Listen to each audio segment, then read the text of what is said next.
আসসালামু আলাইকুম, সবাইকে স্বাগত জানাচ্ছি দ্য ভিউজে। আপনাদের সাথে আছি আমি ফারজানা হাসিন। আজ সকাল থেকে ইরানে ছোড়া একাধিক ক্ষেপণাস্ত্র হামলায় ইসরায়েলের বিয়ারশেভা শহরে অন্তত ৫ জন নিহত এবং ২০ জনেরও বেশি আহত হয়েছেন।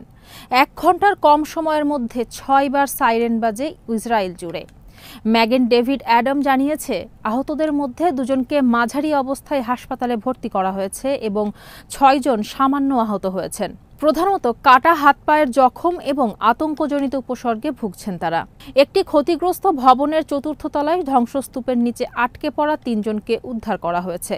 ৭ তলা ওই অ্যাপার্টমেন্ট ভবনটি ক্ষেপণাস্ত্র হামলায় গুরুতরভাবে ক্ষতিগ্রস্ত হয়েছে বলে জানা গেছে। এখনও একজন নিখোঁজ রয়েছেন এবং তাকে উদ্ধারে তল্লাশি অভিযান চলছে। কর্তৃপক্ষ সাধারণ নাগরিকদের ঘটনাস্থলে না যাওয়ার অনুরোধ জানিয়েছে, কারণ তাতে উদ্ধার কাজ ব্যাহত ও ঝুঁকিপূর্ণ হতে পারে। ইসরায়েলের উত্তরের শ্যারন ও হাদেরা অঞ্চলেও ক্ষেপণাস্ত্রের খণ্ডাংশ আঘাত হানায় একজন ১৫ বছর বয়সী কিশোর আহত হয়েছে বলে রিপোর্ট পাওয়া গেছে।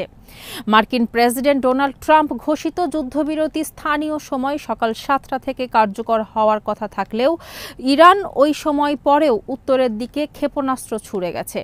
ইরানি রাষ্ট্রীয় গণমাধ্যম SNN জানায়, ৪ দফা ক্ষেপণাস্ত্র হামলার পর তেহরান স্থানীয় সময় সকাল ৭টা ২০ মিনিট নাগাদ যুদ্ধবিরতি মেনে চলে।